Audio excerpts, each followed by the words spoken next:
ለሌሎች ምኞት ብቻ ነው ለቢጤዎቻችን ያልተቻለ ለኢትዮጵያን ግን መታደል የታላቅ ሀገር ታላቅ ሀብት የወንድም ህዝቦች ኩራት ለዓለም መንገደኞች ተመራጭ ሆኖ የዘለቀ የኢትዮጵያ አየር መንገድ 80 ዓመታትን ሲችል እየወጣ ሳይችል ቦታውን እያስጠበቀ ጎለመሰ በኩራት የሚጠቀስለት ትላንቱ ይህ ነው።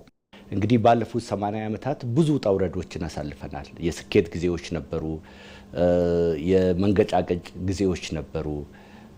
ዓለም ችግር ውስጥ የገባበት ጊዜ፣ ኢትዮጵያ ችግር ውስጥ የገባችበት ጊዜ፣ አፍሪካ ችግር ውስጥ የገባበት ጊዜ፣ ይህን ሁሉ ጊዜ የኢትዮጵያ አየር መንገድ በብልሃት እና ሁኔታዎችን ቀድሞ በመረዳት ሁኔታዎች ሲሆኑ ደግሞ ወዲያውኑ ግብረ መልስ በመስጠት ስኬታማ የሆነ ጊዜን አሳልፈዋል። እኔ ሁሌ የ80 ዓመት ስኬት ምንድነው እንደ ድርጅት በ80 ዓመት ምንድነው ያሳካው ብለህ ብትጠይቀኝ እምመልስልህ አንድ መልስ ነው። እሱም በምንም አይነት ሁኔታ የማይናወጥ ድርጅት ገንብተናል። ይህንን ድርጅት ደግሞ ባለፉት 4 እና 5 ዓመታት ውስጥ ደግሞ በተለየ ሁኔታ ኢትዮጵያን በሚመስል መልኩ እየቀረጽ ነው ያለን። ዓለም ብዙ አየር መንገዶችን አይታለች። የፖለቲካ ጣልቃ ገብነት አላፈናፍን ካላቸው፣ ነገን ያላሰበ እርምጃቸው አላላውስ እስካላቸው፣ ደግሞም በስኬት ማማው ላይ እስከተቀመጡ ሰንደቅ ተሸካሚው የኩራት ምንጭ መቀጠል ብርቅ መሻገር ከባድ በሆነባት አህጉር በ80 ዓመት ጉዞ ደማቅ ታሪክ የጻፈ ነው። አፍሪካ ብዙ የአየር መንገድ መጨንገፍ ያለባት አህጉር ናት። እኛ በኢንዱስትሪው አፍሪካ ውስጥ አብዛኛዎቹ ድርጅቶች ከተቋቋሙ በኋላ 5ኛ ዓመት ልደታቸውን ሳያከብሩ ከንግድ ስራ ውጪ ይሆናሉ። አፍሪካ ውስጥ እኛ እንኳን ልጆች ሆነን የምናውቃቸው ትላልቅ አየር መንገድ እንደ ኤር አፍሪካ አይነት እንደ ኢስት አፍሪካን ኤርላይንስ አይነት በጣም ብዙ አየር መንገዶች ነበሩ። እኛ ፔሳችንን ጠብቀን ነው የመጣ ነው። እኛ መንግስታት ሲቀያየሩ ለመንግስቶች ቁጭ ብለን የማስረዳት ዊዝደሙ ነበረን። ግድ የለም ይሄ አየር መንገድ ያስፈልገናል፣ ኢትዮጵያ አየር መንገድ ያስፈልጋታል፣ የኢትዮጵያ መንግስት አየር መንገድ ያስፈልገዋል የሚለውን በጽኑ አቋም ማስረዳት ስለቻለን አየር መንገዶቻችን ሊቀጥሉ ችለዋል። የተሟላ ነጻነት፣ ያልተቆጠበ የመንግስት ድጋፍ አየር መንገዱ የጸናበት መሰረት ነው። የፖለቲካ ትኩሳት አይገመት የነገን ሲደቀን አየር መንገዱ ይህንን ሊያጣ ይሆን? 2010 ዓ.ም ሀገራዊ ለውጡ መጣ። በኢትዮጵያ አየር መንገድ ግሩፕ የንግድ ዘርፍ ስራ አስፈጻሚ ለማያደቻ እንደሚሉት ይህ ለውጥ ሌላ ጉልበት ተደማሪ አቅምን ይዞ መጣ። አየር መንገዱም በ70 ዓመት ውስጥ የሰራውን በ8 ዓመት ለመድከም ተቃረበ። እንግዲህ ባለፈው 8 ዓመት ውስጥ የኢትዮጵያ አየር መንገድ ከነበረበት 100 አውሮፕላን አሁን 146 ነው የሚሰራው።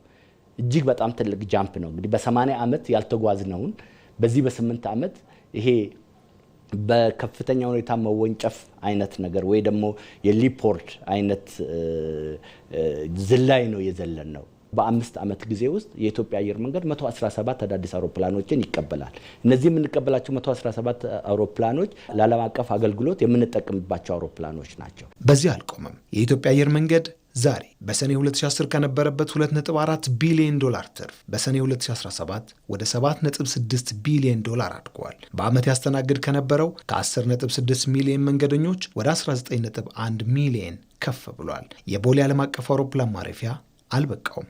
በዓመት 60 ሚሊዮን መንገደኞችን የሚያስተናግደውን አውሮፕላን ማረፊያ በቢሾፍቱ እየገነባ ነው። የዓለም አቀፍ መዳረሻዎቹም ቁጥር ከ115 ወደ 142 አድጓል። ሌላም ይህ ድንቅ ተቋም ሌላ የሚለይበት አንድ ጉዳይ አለ። ፈተናን ወደ እድል መቀየር። ኮቪድ ሲመጣ አብዛኛዎቹ አገሮች አውሮፕላኖቻቸውን አሽገው ነው ያስቀመጡት። ሰራተኞቻቸውን ከስራ ነው ያባረሩት። ማኑፋክቸረርስ ለአውሮፕላን የሚያቀርቡትን ፓርት ማምረት ነው ያቆሙት። የኢትዮጵያ አየር መንገድ ግን መጀመሪያ ያደረግነው ምንድነው? 25 አውሮፕላኖች የመንገደኛ አውሮፕላኖችን ወደ ጭነት አገልግሎት ነው የቀየርናቸው። ያንን በማድረጋችን ዓለምን ነው ከልቂት የታደግ ነው። ኢትዮጵያን ብቻ አይደለም።